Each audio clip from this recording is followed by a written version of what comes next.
The crimson dust storm howled across Kepler 742b's surface like a banshee's cry, but Commander Diana Walsh barely noticed it anymore.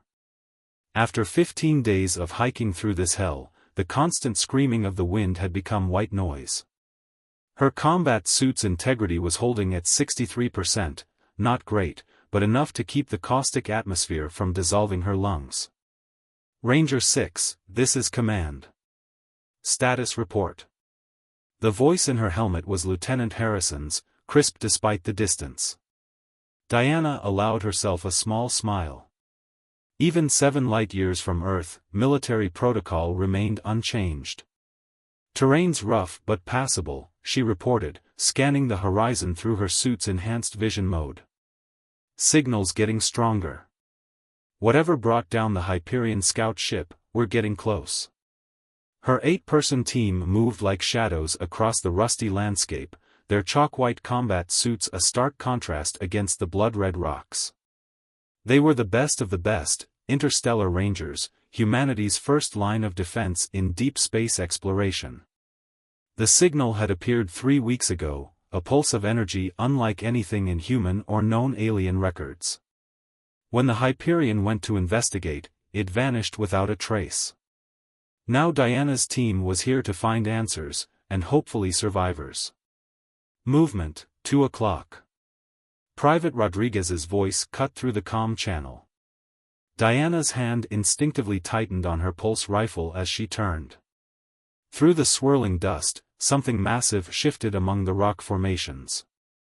Hold position, Diana ordered, her mind racing through combat scenarios. Biometrics? Nothing, Commander, Sergeant Kira Patel replied, her sensor suite scanning the area. Whatever it is, it's not registering as organic. The thing moved again, and this time Diana saw it clearly. It was like liquid metal, flowing between the rocks but maintaining a vaguely serpentine shape. Her suit's computer tried to analyze it and failed, throwing up error messages across her HUD. Weapons free, defensive formation, Diana commanded. Her team responded instantly, forming a circle with weapons pointed outward. The entity continued its approach, neither hurrying nor slowing. Then the ground beneath them lit up. Geometric patterns, glowing with an inner blue light, spread across the rocky surface like digital frost. Diana's suit systems went haywire, alarms blaring in her ears. EMP. Patel shouted, but it was too late. The patterns pulsed once, and Diana's world went dark. Her suit locked up, becoming a rigid prison. Through her faceplate, she watched helplessly as more of the liquid metal entities emerged from the ground, surrounding her immobilized team. The entities began to change shape, forming into towering pillars that hummed with energy. In her ears, Diana's comm crackled with static, then cleared to reveal a voice that wasn't human. Parameters set. Test subjects acquired.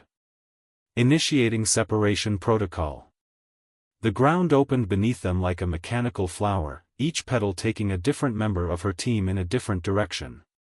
Diana tried to scream, to order her team to resist, but her suit's systems remained dead. The last thing she saw before the ground swallowed her was the alien sky, its twin suns casting purple shadows through the dust storm. She fell for what felt like hours, her suit tumbling through darkness. When she finally hit bottom, the impact was surprisingly gentle, as if something had caught her. Her suit systems suddenly came back online, and she scrambled to her feet, weapon ready. She stood in a vast chamber, its walls covered in the same geometric patterns she'd seen above. Her suit's diagnostics reported full functionality, but something was wrong. All communication channels were dead, and her positioning system couldn't locate her team. This is Commander Walsh to any Ranger units, respond. Only silence answered. She checked her suit's environmental sensors. She was nearly a kilometer underground, but the atmosphere in the chamber was breathable, if barely. A holographic display flickered to life in front of her, showing what appeared to be a map. Symbols she didn't recognize scrolled across it, then resolved into English text. Subject, human female. Designation, Commander. Status, test participant. Trial category, survival and combat efficiency. Duration, undefined. Objective, reach surface exit point. Begin trial. Diana's blood ran cold as understanding dawned. This wasn't a simple first contact scenario or a rescue mission. The entire planet was some kind of testing facility, and they had just become its latest subjects. The chamber's far wall dissolved, revealing a corridor that stretched into darkness. Diana checked her weapon's charge, full power, thankfully, and took stock of her supplies. 2 weeks of oxygen recycling capability, 4 days of emergency rations, a standard medical kit, and her tactical gear. Ranger 6 to all units, she tried one more time. If anyone can hear this, stay alive. I'm coming for you. With no other choice, Diana stepped into the corridor. Behind her, the chamber sealed itself, leaving her alone with the humming of alien machinery and the weight of command on her shoulders. The real test was just beginning. Diana's footsteps echoed through the alien corridor, each sound amplified by her suit's audio sensors. The geometric patterns that lined the walls pulsed with a faint blue luminescence, providing just enough light to navigate by. She'd been walking for hours, marking her path with infrared beacons that only her suit could detect. The first attack came without warning. The wall to her right simply ceased to exist, and through the opening surged one of the liquid metal entities she'd seen on the surface. Diana's combat training took over. She rolled backward, pulse rifle already firing. The energy bolts passed straight through the creature, impacting the wall behind it with explosive force. Adaptive tactical assessment required, her suit's AI announced coolly. Diana didn't need the reminder. The entity lunged, its form shifting into a forest of metallic spikes. She dove through a gap in its attack, noting how it moved, not like liquid anymore, but with distinct patterns. The next shot she fired wasn't at the creature, but at the glowing patterns on the wall behind it. The geometric designs shattered, and the entity froze mid-attack, then collapsed into a puddle of inert metal. Environmental control systems, Diana muttered.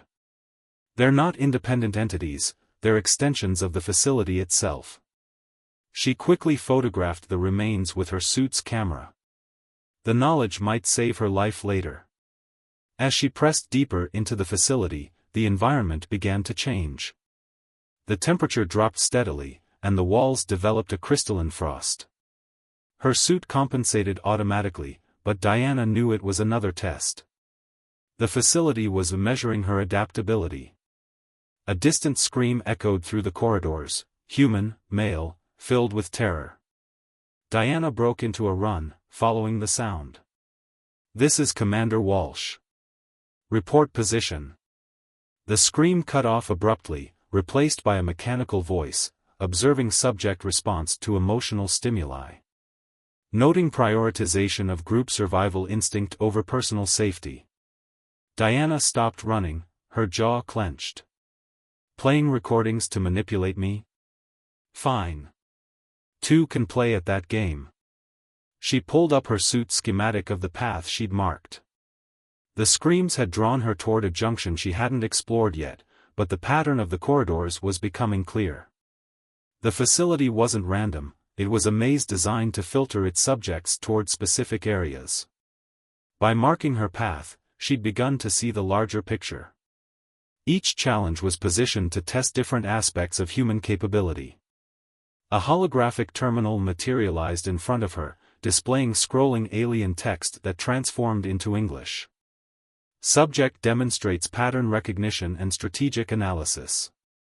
Upgrading trial difficulty. The floor beneath Diana's feet began to vibrate. The walls around her shifted, the corridors rearranging themselves like a giant puzzle box. Her carefully placed markers were now useless.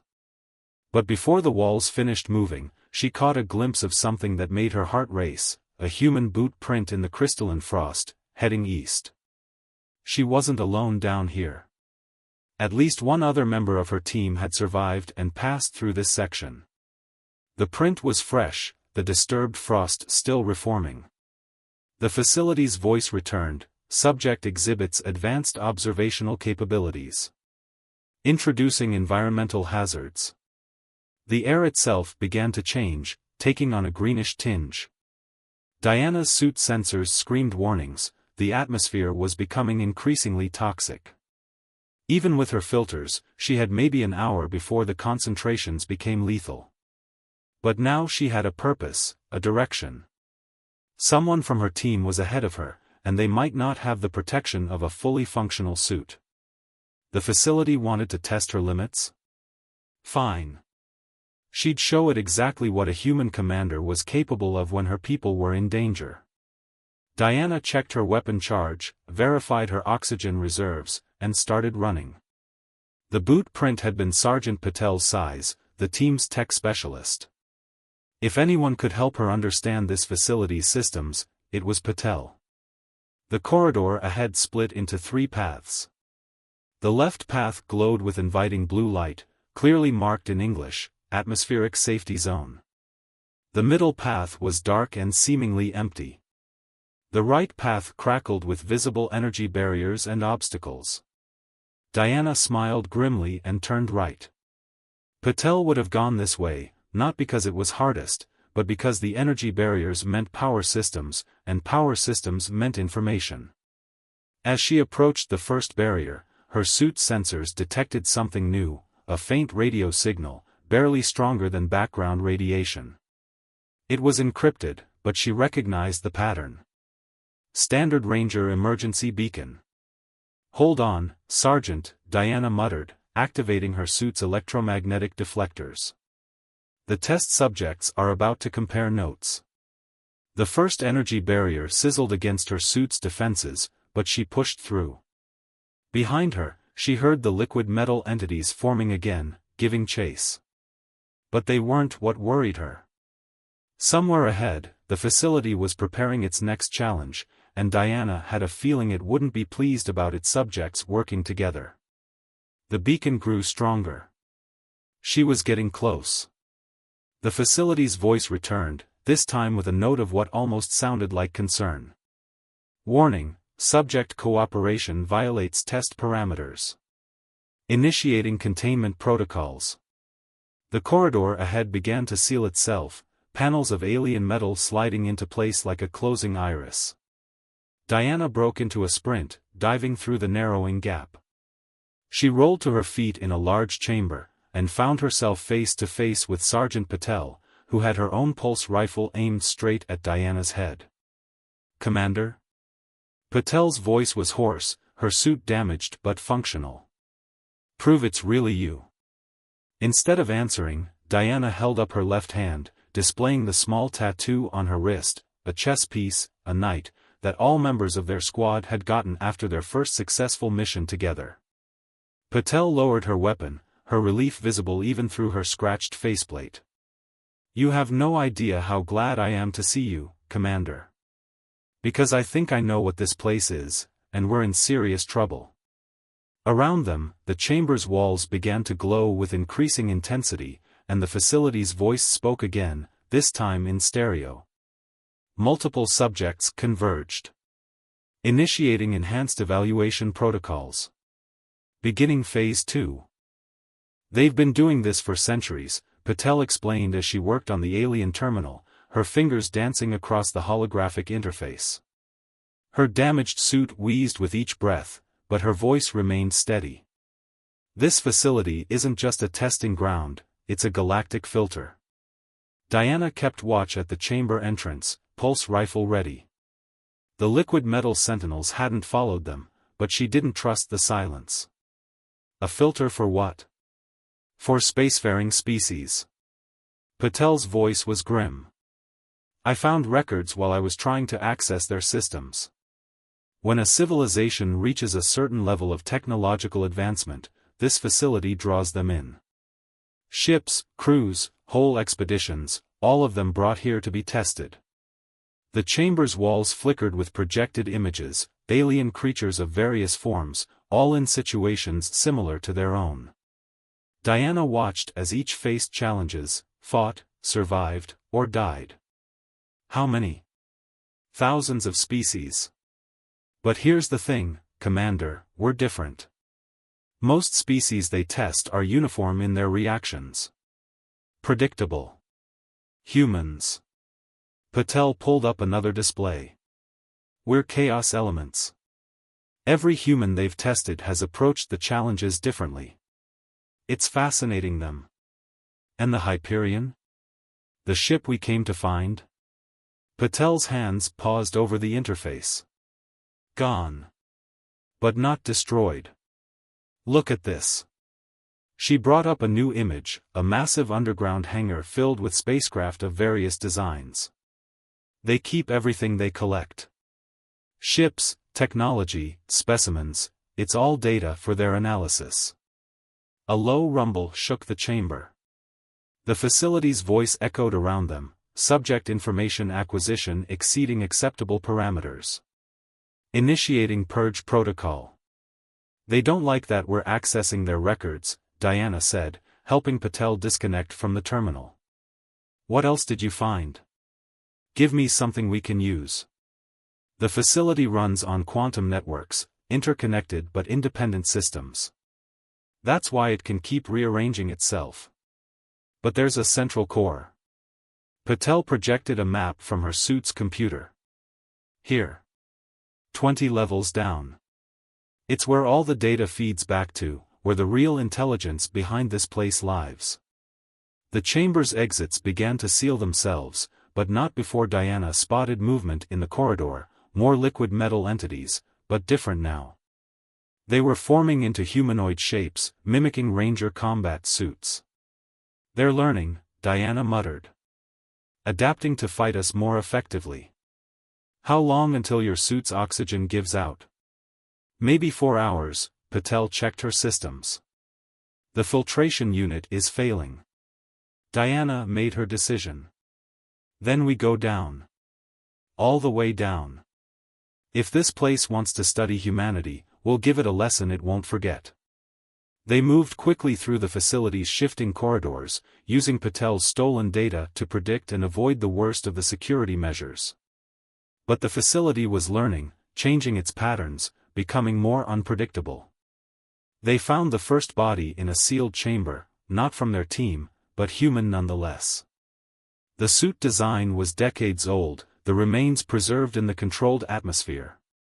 Johnson Expedition, Patel read from the name tag. 2189, they disappeared while investigating a signal in the Carina Nebula. How many of us are down here? Diana wondered aloud. How many humans never made it back? Hundreds, Patel answered.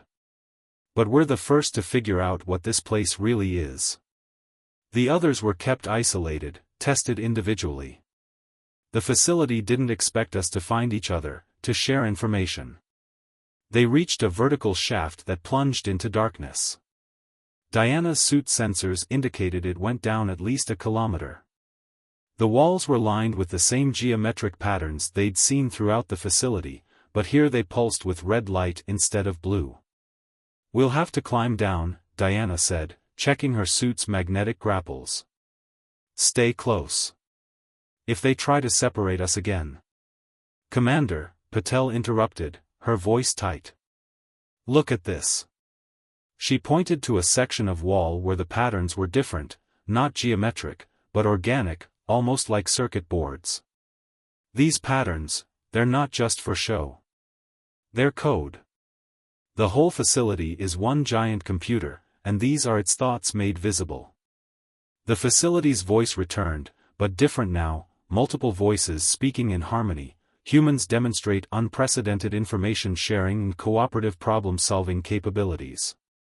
Adjusting parameters. Introducing terminal challenge scenarios. The shaft's walls began to move, the patterns flowing like liquid. Diana grabbed Patel's arm. Time to go. Whatever that terminal challenge is, I don't want to face it here. They began their descent, using their suits' magnetic systems to control their speed. Above them, the shaft started to close. Below, something massive was moving in the darkness, disturbing the air in rhythmic pulses. "Commander," Patel's voice was barely a whisper. "According to these readings, there are other life signs down there. Strong ones.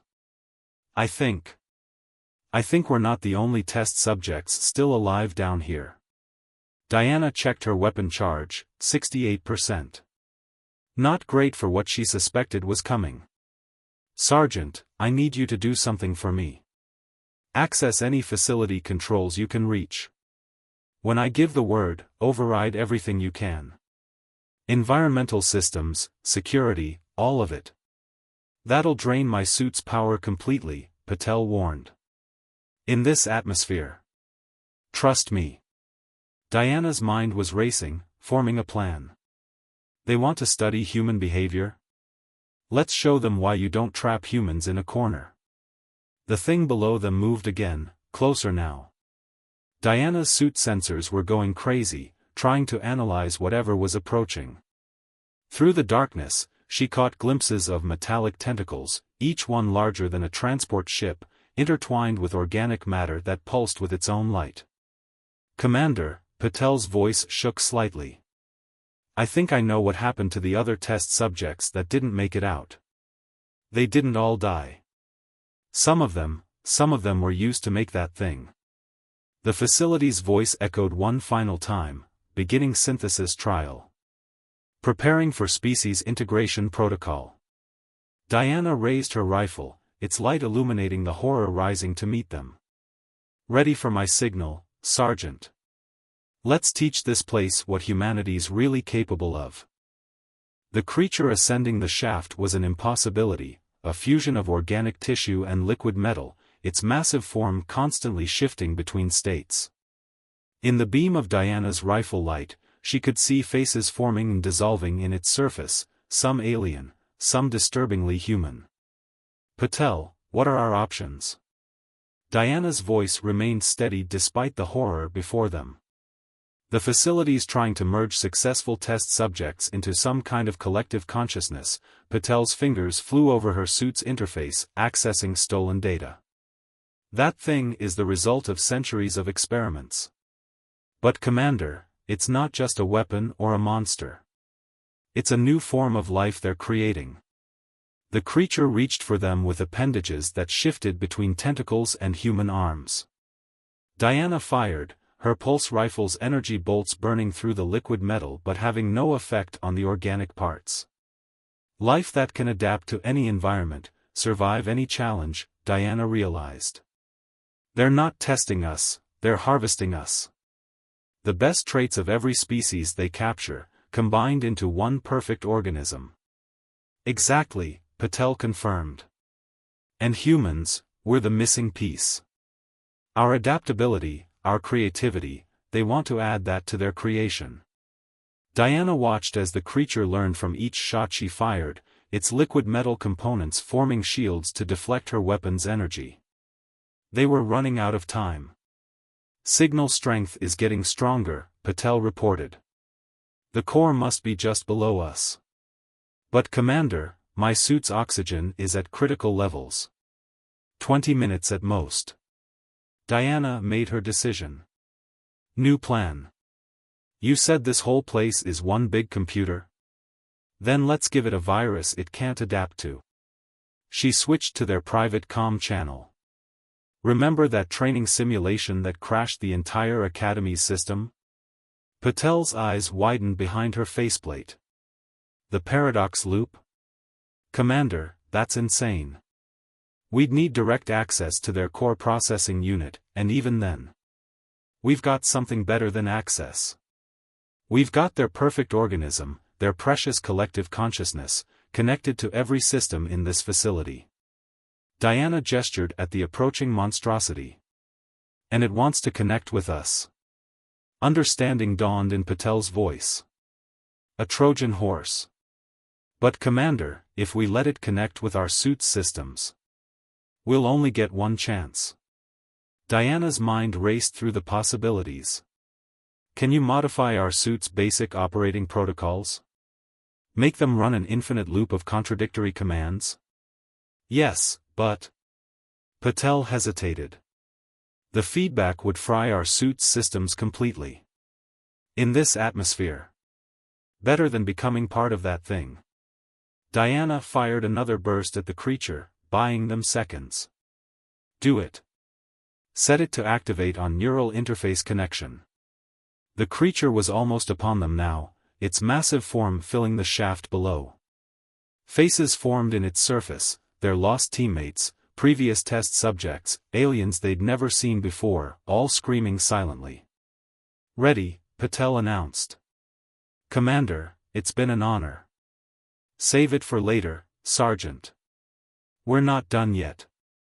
Diana took aim at the creature's center mass. On my mark, release your magnetic lock. We're going to give this thing exactly what it wants. The facility's voice echoed around them, now tinged with what sounded like excitement, subjects displaying unprecedented strategic adaptation. Preparing for final integration. Now! Diana shouted. They released their holds simultaneously, falling toward the creature. Its surface rippled, eager to receive them, tendrils of liquid metal reaching out to make contact with their suits. The moment of connection was like being struck by lightning. Diana felt the creature's consciousness touch her mind through her suit's neural interface, and vast, alien intelligence composed of thousands of absorbed minds. For a split second, she saw everything, the facility's true purpose, the ancient race that built it, their plan to create the ultimate living weapon. Then Patel's virus hit the system. The paradox loop was elegantly simple, an endless series of self-contradicting commands that forced any system trying to process them to devote more and more resources to resolving the irresolvable. The creature's consciousness, connected to every part of the facility through its liquid metal components, became a conduit for the viral code. Warning lights flashed throughout the shaft as the facility's systems began to overload. The creature convulsed, its form destabilizing as it tried to process the impossible commands. Through their brief mental connection, Diana felt its confusion turn to panic. Unrecognized logic pattern detected, the facility's voice announced, breaking into static. Error. Error. Recursive loop detected in core processing. Unable to resolve. The shaft's walls began to crack, geometric patterns flickering wildly. The creature released them, recoiling as the virus spread through its system. Diana and Patel fell past it, plunging deeper into the facility's depths. Brace for impact. Diana shouted as they emerged into a vast spherical chamber. At its center floated a massive crystalline structure, the facility's core processor. Their suits were dead, engines offline, but their momentum carried them toward the core.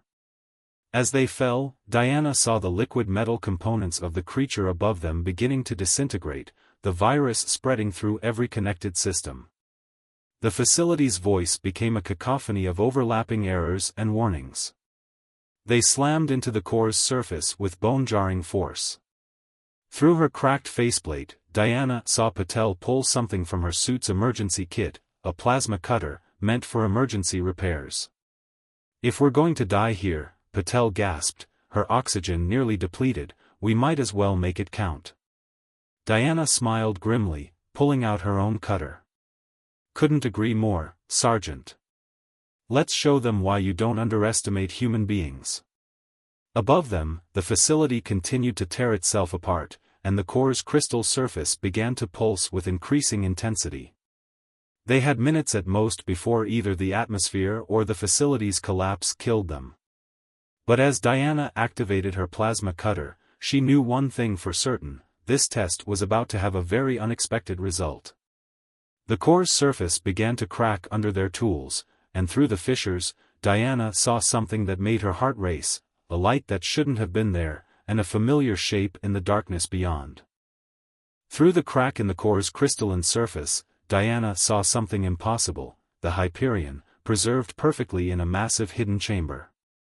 The missing ship hung suspended in a field of energy, its hull untouched by time. Commander. Patel's voice was weak, her oxygen nearly depleted. The core, it's not just a processor. It's a containment field generator. Everything they've collected, it's all here. The facility's voice had become a chorus of discordant errors, the virus spreading through its quantum networks. Above them, the massive hybrid creature was dissolving, its component parts breaking down as the paradox loop corrupted its consciousness. Diana's mind raced. The field must be what's holding everything in place. If we can destabilize it, we'd release everything they've collected, Patel finished. But Commander, the atmospheric pressure in here, if that field collapses, then we better make it to that ship fast. Diana adjusted her plasma cutter's settings to maximum. On my mark, cut through to the primary crystal matrix. The virus has their systems so confused they can't stop us.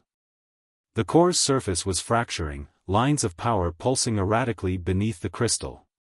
Diana could feel the heat even through her damaged suit. They had minutes at most before the facility's collapse crushed them.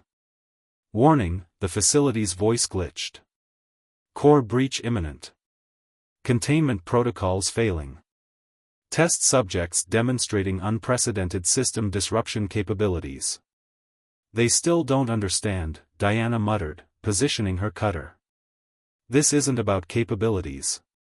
This is about survival. Now, Sergeant. They plunged their cutters into the crystal simultaneously. The core's surface shattered, releasing a wave of energy that knocked them backward. Through her cracked faceplate, Diana watched as fracture lines spread across the entire structure. Catastrophic system failure, the facility announced, its voice breaking apart. Emergency protocols initiated. Attempting emergency preservation of test subject data. The massive chamber began to collapse, chunks of ceiling falling around them. But Diana was focused on the growing crack in the core, where the containment field was starting to fluctuate. Patel, look! Through the widening breach, the Hyperion's running lights had begun to flicker on, its systems reactivating as the containment field weakened. It still powered up. They preserved everything exactly as it was. 50 meters, Patel gasped, checking her suit's failing display. If we can reach it before the field completely collapses. Diana grabbed Patel's arm. Together. Like we trained.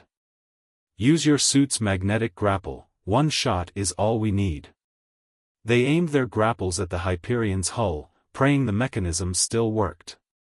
The magnetic cables shot out, their aim true despite their damaged suits. As the cables connected, the core finally shattered. The containment field collapsed in a cascade of energy, releasing centuries of collected ships, artifacts, and technology. The chamber filled with chaos as everything began to move at once, pulled by the facility's artificial gravity. Hold on! Diana shouted as their cables began to retract, pulling them through the debris field toward the Hyperion. Around them, ships of countless alien designs tumbled through space, some ancient, some newer than their own. They slammed into the Hyperion's hull near an emergency airlock. Diana's hands shook as she entered the override code, praying the ship's systems were truly intact. The airlock cycled open, and they pulled themselves inside just as the chamber's atmospheric containment began to fail. Get to the bridge. Diana ordered as they ran through the familiar corridors. If they preserved it in working order. They reached the bridge to find it exactly as the Hyperion's crew had left it, systems humming to life as if they'd never been offline. Patel fell into the navigation seat, her fingers flying over the controls. Main power online. Engines responding. She looked up at Diana. But Commander, the facility's collapse is creating a gravitational singularity. The energy release from all those containment fields. Plot a course through the debris field, Diana ordered, strapping into the captain's chair. We're not just leaving, we're taking everything we can with us. Active tractor beams. The Hyperion's engines roared to life as Patel engaged the launch sequence. Through the view screen, Diana watched as their tractor beams locked onto nearby ships and artifacts, forming a daisy chain of salvage. Multiple hull breaches detected in facility superstructure, the ship's AI announced. Gravitational collapse accelerating. Time to singularity formation, 30 seconds. The facility's voice spoke one final time, but now it sounded different, almost respectful. Test parameters exceeded. Human capacity for unpredictable innovation confirmed. Data preservation protocols initiated. They're still trying to learn from us, Patel said incredulously. Even now. Then let's teach them one last lesson. Diana engaged the emergency thrusters. Sometimes the best way to win is to change the rules entirely. The Hyperion shot upward through the collapsing chamber, dragging its chain of salvaged ships and technology. Behind them, the facility's core imploded, the singularity pulling in centuries of accumulated knowledge and power. As they broke through to the surface, Diana saw the facility's surface structures crumbling, sinking into the growing void. The Hyperion's engines screamed as they fought the gravitational pull, their salvage chain growing longer as they caught more ships in their escape path. Clearing atmosphere, Patel reported. Gravitational effects diminishing. Commander, we did it. We actually did it. Diana watched as the last of the facility disappeared into the singularity, taking its tests and its hybrid horrors with it. In the end, it had learned the hardest lesson about humanity, that no cage could hold them, no test could define them, and no force could break their will to survive. Send an emergency broadcast to command, she ordered. Let them know the Hyperion is coming home, and we're bringing one hell of a story with us. As the blood-red planet shrank behind them, Diana thought about all the species that had been tested here, all the lives lost to the facility's endless experiments. They had done more than survive, they had ended it, ensuring no other civilization would fall into its trap. The salvage chain trailing behind the Hyperion glittered in the starlight, a testament to human ingenuity and determination. Each piece was a treasure trove of alien technology and knowledge, but more importantly, they were proof that humanity's greatest strength wasn't in their ability to adapt or fight. It was in their ability to choose their own path, to reject the rules imposed upon them, and to find victory in the face of impossible odds. Course set for Earth, Patel announced. ETA 48 hours at maximum speed. Diana nodded, finally allowing herself to relax slightly. Well done, Sergeant. I'd say we passed their test, just not in the way they expected. As the Hyperion carried them home, its precious cargo of salvaged ships and artifacts in tow, Diana knew that humanity's understanding of the universe was about to change dramatically. But more importantly, any other ancient facilities out there would think twice before trying to test human beings again. Sometimes the best way to win wasn't to beat the system, it was to crash it entirely. End.